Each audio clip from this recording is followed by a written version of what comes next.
How do you feel about Avalanche Lake? Amazing. It was breathtaking. I mean, whatever video you're capturing now, it's not doing it justice. It's freaking amazing. I also see that you have a big stick. Which one?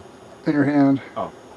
Yeah, I found this one bell back. I'm going to keep it on me until we head back to the campsite. According to the guy at the little gas station, as long as you have that stick, you'll be safe from bears. That's right. That's probably why I have it. Congratulations. I'm here in front of Avalanche Lake, and that's pretty amazing. I mean, this place is huge, and I'm having a good time. It's pretty cool. I like it. And I brought my hat with me, but it got a little too hot. Oh, almost fell off my rock. Okay, forget the hat. But anyways, this is a nice place to be. The water is like crystal clear. You can see logs like way out in the middle of the lake. So that's pretty awesome. Here's another perspective on how blue this water is. You can see that the rocks are like purple and pink and green, and you got some brown water. It's not even brown water, it's just the mud on the rocks, and right there where the lake gets deeper, blue. Blue Lagoon. Blue Lagoon the whole way out. This is just an amazing place to be right now. So we're going to try and make it to that waterfall. There's a baby chipmunk over there.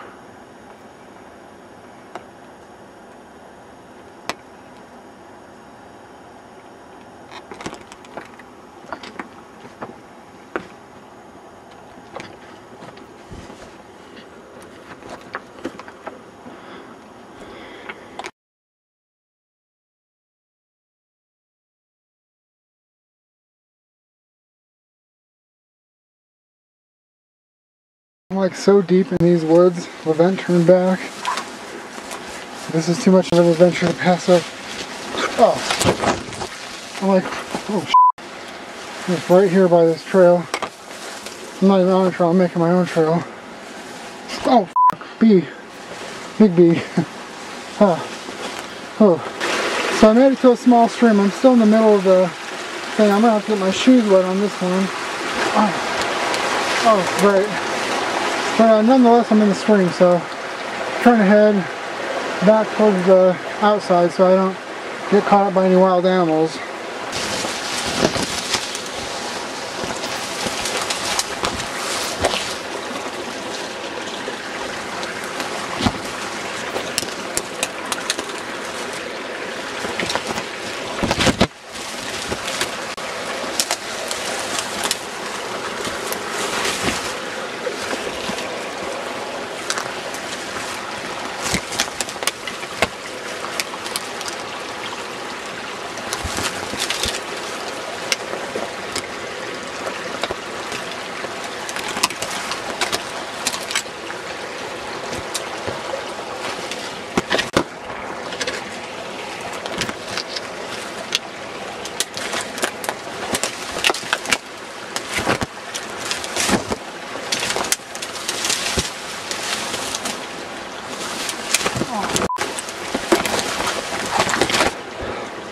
So I fell down in the bushes, made it to some sort of opening, so if I can just get over there a little bit more, I'll feel much more safe. After all that treacherous terrain, I finally made it to a spot where the little streams have run dry, so no trees are going to go here because it's all rocks. So I'm that close to the places I want to be. Hopefully there's a trail to get right back, and so I can go all the way back there. And this is what it's all about. Look at that.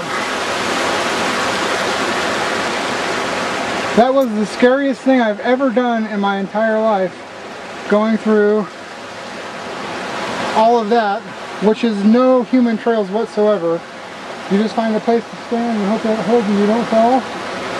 All that was worth all of this.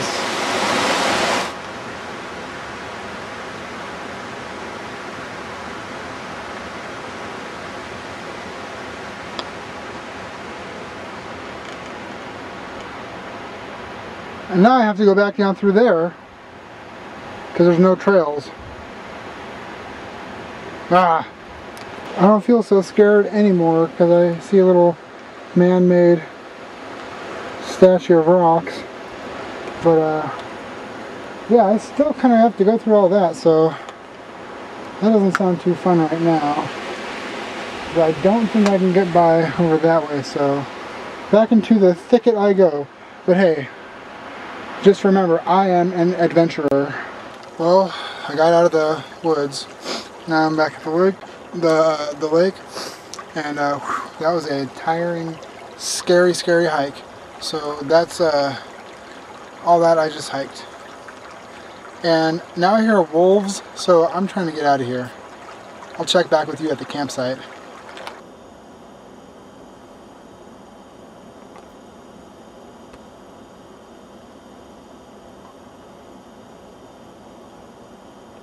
I just heard a wolf or something.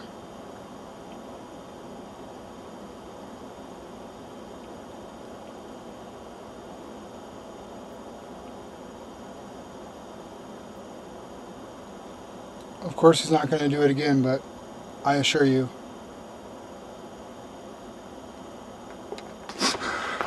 I'm so scared. I'm so scared. Ah, these LED lights hurt. Ah.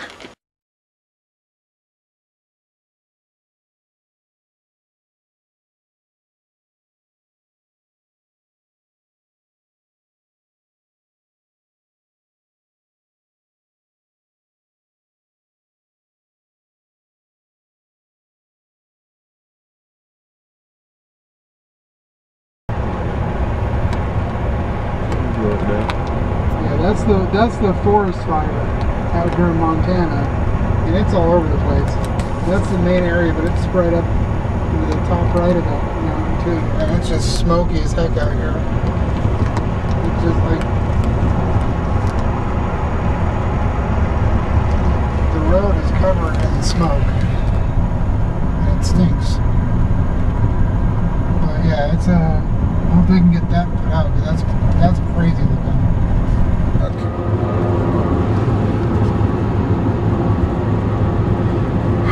Well, we decided to pull out early because I think we got our fill of Montana and surrounding areas in that time that we were there.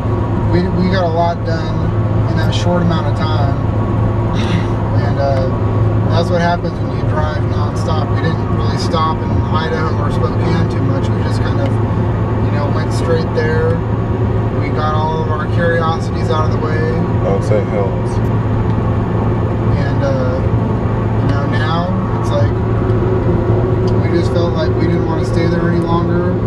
There was really nothing there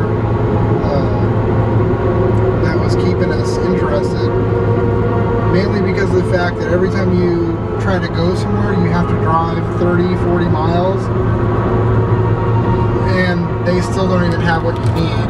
So, I mean, it's pretty much, if you don't pack your own food, like steaks, then you end up having to live off of beef jerky, trail mix, Mountain Dew, you know, whatever you can find at a convenience store. There's some diners and stuff that you can go to, and they're pretty nice, but, you know, it's like, that doesn't really help if you're at a campsite. You know, you gotta bring your own food with you, rather than, you know, try and go out and find it there, because all you're gonna find really is convenience store stuff, chips, you know, snacks, and really the breaking point for us was when I got back from my hike and we were hungry, so we went into the little village at Glacier, and the shop was closed, and you know, you got to drive 50 miles to get to the next place, and sure enough, those are closed too. So I mean, that's not really how we want to spend a vacation. We would rather spend it with, you know, our family and friends, and, you know, be at home and relax. You know, we're glad we did this. We got this out of the way. This is a great, you know, experience. You know, there's a lot of things that we did here, a lot of good times that we had. You know, so I mean, I'm glad we went. I'm glad we went, and I'm glad that we, you know, went as long as we did. You know, no more, no less. I feel very satisfied with, you know, with the trip. I feel it was a success. You know, like I said, I got all my curiosities out of the way. So I just can't wait to get back home now. I've been driving since 9:30 last night. It's 7:16 in the morning right now on Thursday. I actually stopped off at a little rest area for about 40 minutes just to, you know, recharge my batteries. That way, you know, we didn't run the risk of getting into any accidents, because I was kind of dozing off. So now I feel recharged.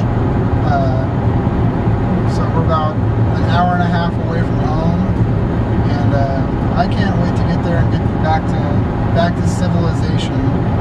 And I'm going to go buy the biggest steak I can find as soon as I wake up from my nap. Well, right now we are right on the outskirts of Tacoma, our home, and I'm pretty excited. I'm very excited, actually. So I can already see some of the city back there, and Tacoma Dome next exit. That means home to me. So entering Tacoma, right? We're home in Tacoma, and right over here we have a lovely view of the Tacoma Dome. I myself am excited for it. So I have been driving for almost 12 hours straight. So when I get home, I'm going to go to sleep until at least 3 o'clock. Then I'm going to work on making the movie that you're watching right now.